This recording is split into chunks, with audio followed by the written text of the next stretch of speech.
Okay, so share ko sa inyo to guys, no. So ngayong araw guys ay merong ipinadala sa atin guys na phone device guys, no. So itong phone device nito guys ay parang ano to siya guys, Realme C21Y. So ito guys yung likod niya guys, no. So meron siyang tatlong camera guys, yan. So yung issue daw nito guys kapag pinalakasan daw guys ng volume guys ng may-ari guys ay namamatay siya guys, no. Tapos kapag china-charge mo siya guys ay kidlat na lang yung red na kidlat or yung pula na kidlat guys, no. Yung lumalabas dito guys sa screen niya. So papakita ko sa inyo guys, no. Yan, so kapag china-charge siya guys, charge natin, yan. So ito daw yung lumalabas guys, no. Yan, so ito yung lumalabas guys na sign guys. Yan. So ganyan lang siya guys, no. Yan. So ngayon guys ay try natin guys i-fix guys yung ganitong issue guys, no. Tapos ano daw ito guys, no.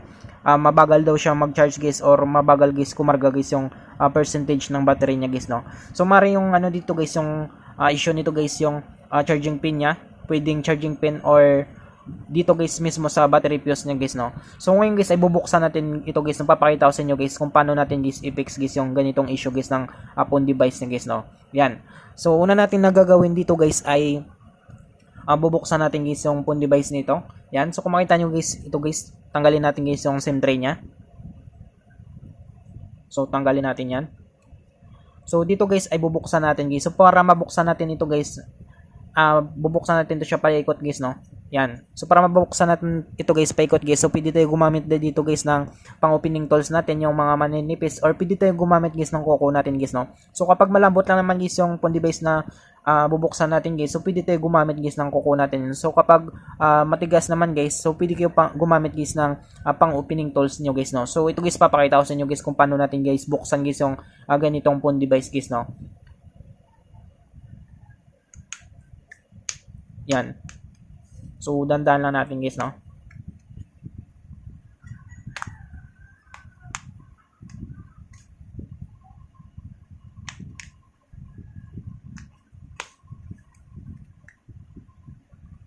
So dandan natin guys, no, meron siyang fingerprint, baka nakadikit siya. Yan. So naka-direct pala siya dito guys sa board niya guys, no. Yan. Tapos ito guys, tabi lang natin yan. Yan, sunod natin na gagawin dito guys ay tatanggalin natin guys yung mga bolts nito guys, no, para ma-access natin guys yung flex guys ng battery niya guys, yung flex cable guys, no, doon guys sa FBC connector niya guys. Yan, so tanggalin natin guys yung mga bolts niya.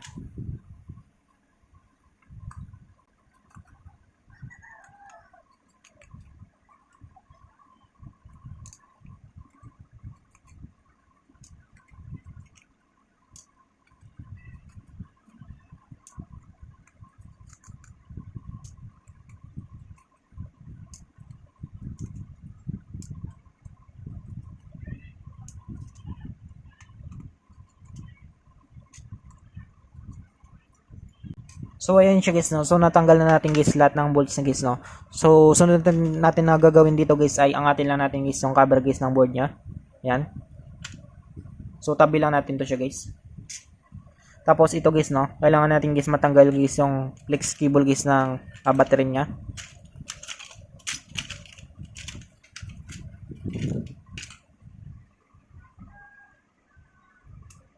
So yan siya guys, no. So natanggal na natin guys. So sunod natin na gagawin dito guys ay tatanggalin natin guys yung battery nito guys. Yan. So tanggalin natin to guys. Hilain lang natin to guys, no.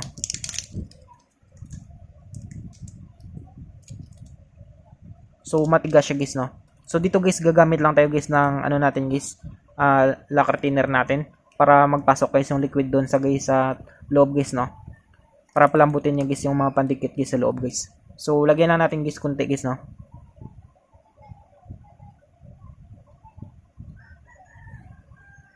So yan siya guys, no. So papasukin lang natin guys. So ihiwalay lang natin yan guys, yung ito, yung isang plastic na ito, tapos yung green na ito guys, no. Yan. So mga ilang seconds lang guys ay pwede na natin siyang hilain guys, no.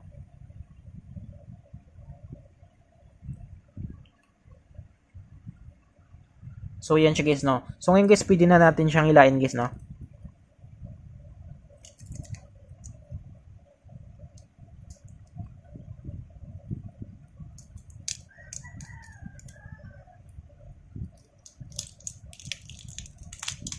So yan siya guys, no, malambot na siya guys. Yan. So madali natin siya natanggal guys, no. At hindi siya na guys na damage guys yung battery niya.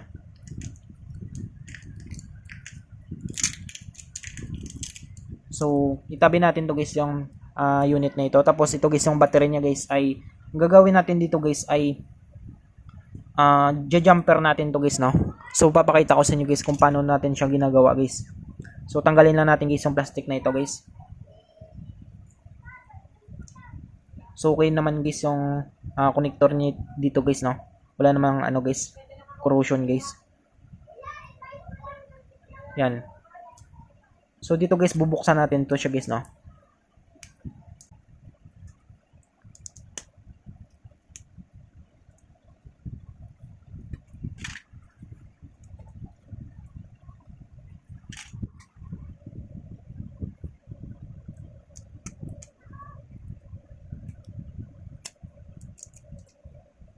Yan, tapos angatin lang natin ito guys.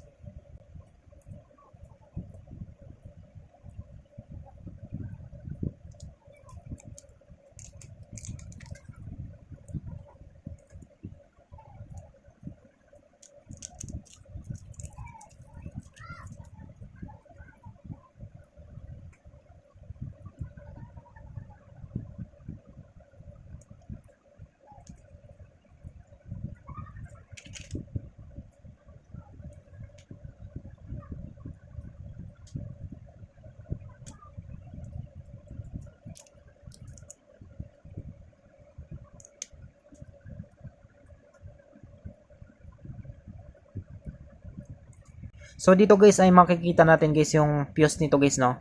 So kung makita nyo guys, ito guys yung fuse na ito guys. So yung gagawin natin dito guys ay i-jumper natin to guys, no. So try natin guys kapag maging okay guys, no. Yan, so tatanggalin natin yan siya guys. So para matanggal natin yan siya guys, so kailangan natin guys mag-prepare guys ng lid natin guys, no.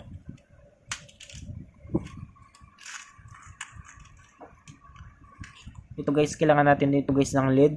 Tapos ito guys. Ito guys yung magsisilbing ano niya guys, no. Magiging fuse niya guys. Magsisilbing fuse niya guys, no. Yan. So prepare natin yan siya. Yan, so painitin lang natin guys yung soldering natin. At kailangan rin natin guys ng soldering guys, no. So soldering 350 heat. 350 heat lang tayo guys sa soldering natin. Yan. At dito guys, kailangan rin natin guys ng flux natin guys, no. Yan. Pangpalambot siya guys. Yan. Tapos set up na natin guys, no. So simulan natin guys.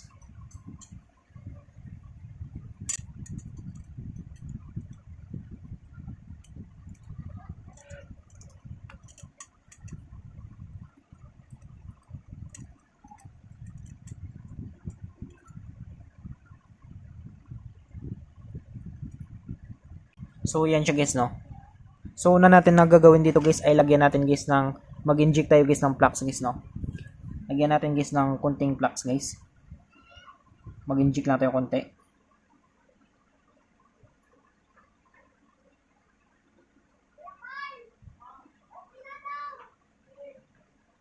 So ito guys yung paa niya guys, no. Lagyan lang natin guys kabilaan guys yung paa niya.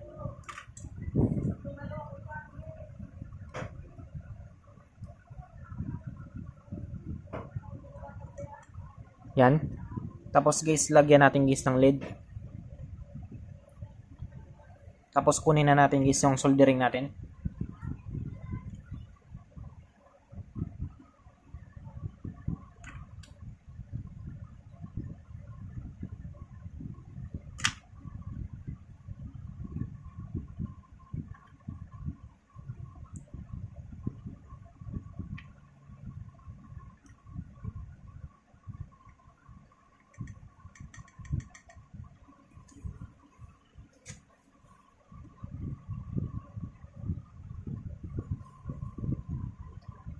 So zoom natin konti guys yung camera natin guys, no, para makita natin.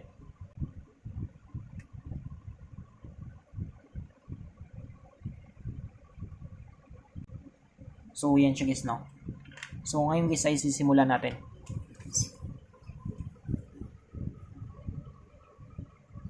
So lagyan lang natin dito guys sa kabilaan niya guys.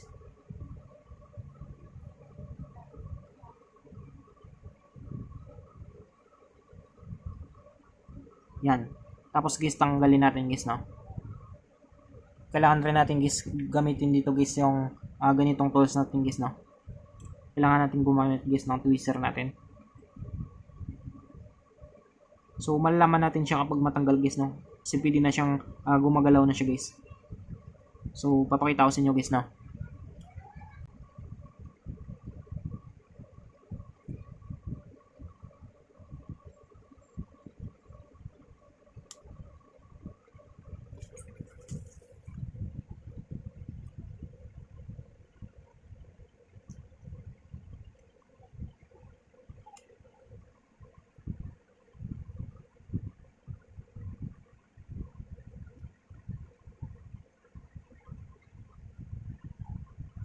So yun siya guys, no. So umangat na siya guys. So ituloy lang natin guys yung pag ano niyo guys, pag-init guys sa paa niyo guys, no. Yan. So kung makita niyo siya guys, no. So natanggal na natin siya guys. Yan. So ito guys yung fuse na ito guys, no. Ito guys yung maliit na ito guys. Yan. So possibly guys na ito guys yung error guys sa phone device natin guys, no. Yan. So natamaan guys yung fuse niya guys. Yan. So ito kasi yung fuse nito guys. Ito guys yung nagsisilbing supply guys, no, para mas tumibay guys at tumagalig guys yung battery guys ng phone device natin guys. So yung problema dito guys ay yung fuse nito guys ay natamaan na ito guys, no, or sira na siya guys, no. Yan. So ito guys yung may guide na nandito guys, i-direct na lang natin guys, no. At iwasan na lang natin guys mag-charge guys ng magdamagan guys, no, kasi pwedeng lumubo guys yung battery natin guys. Yan. So ngayon guys papalitan na natin siya guys ng fuse guys, no. So ito na guys yung magsisilbing fuse niya guys. Ito guys. Yan. So ito na guys yung magsisilbing fuse niya. Yan. So papakita ko sa inyo guys, no.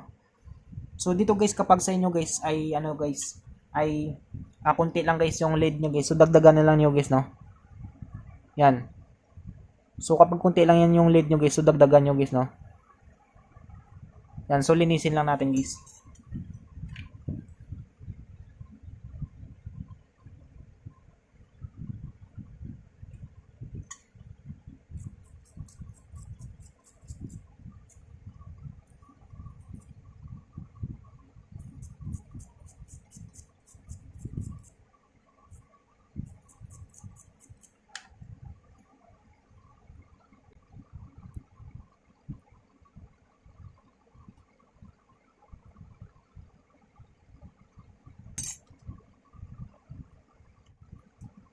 So yan siya guys, no.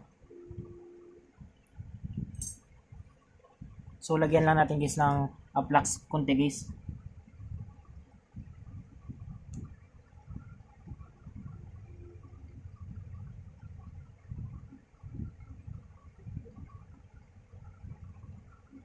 Yan, tapos ito guys, no. So lagyan lang natin guys ng flux guys. Ito guys yung magsisilbing fuse niya guys, no.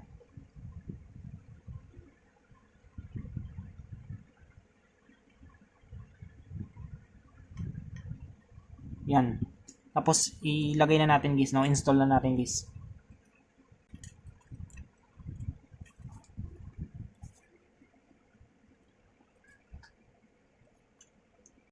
So pagkalagay natin ito guys, dapat luto siya guys, no. Kasi kapag hindi siya luto guys ay hindi siya gagana guys, no. Yan. So simulan natin guys.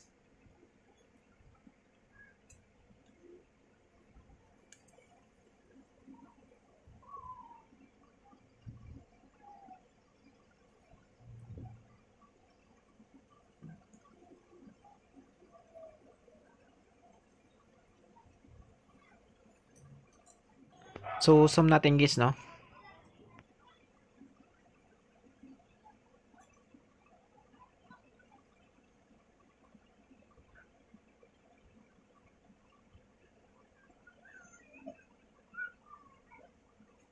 So yan siya guys, no. Kung makita nyo guys ay nailagay na natin guys yung bagong fuse niya guys, no. So ito na guys yung magsisilbing fuse niya guys, no. Yan, tapos tanggalin natin guys yung gupitin lang natin dito guys, no, banda guys. Yan. Tapos linisan lang natin guys.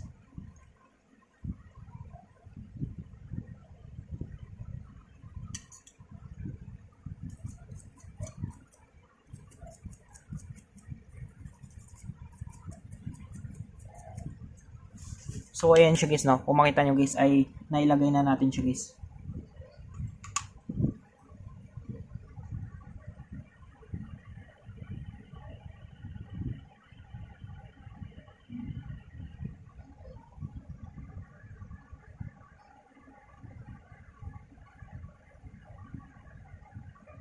So yan siya guys, no. Yan. So yan na yung magsisilbing fuse niya guys. So ngayon guys, yung gagawin natin guys, try natin guys ibalik guys, no. So isara lang natin to siya guys.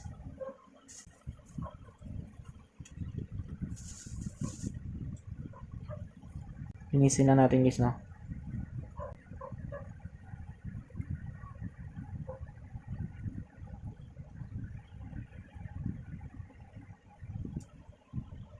So yan siya guys, no. So ngayon guys, ibalik na natin guys.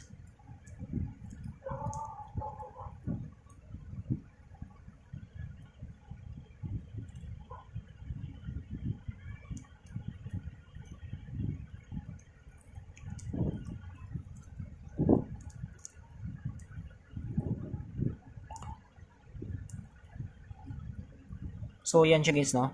Tapos guys, ibalik natin guys sa phone device natin guys. So try natin guys, no, kapag ganun pa rin guys. So kapag ganun pa rin guys ay dito na tayo guys mag-direct guys sa ano niya guys, sa charging port niya guys, no. Papalitan natin guys yung charging pin niya guys kapag hindi dito guys maayos guys dito guys sa fuse niya guys, no. Yan. So ngayon guys ay try natin guys i-charge guys, no. So charge natin guys.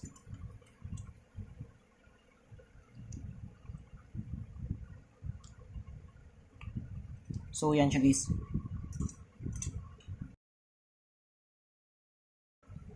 So try lang natin guys, no. So charge natin konti guys, na baka battery drain lang siya guys.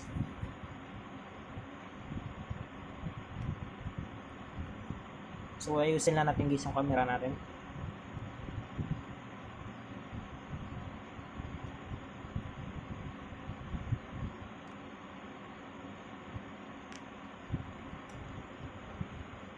So try natin guys, no. So kidlat lang guys yung lumalabas guys. So try lang natin guys, no, i-charge na natin guys mga ilang minutes guys.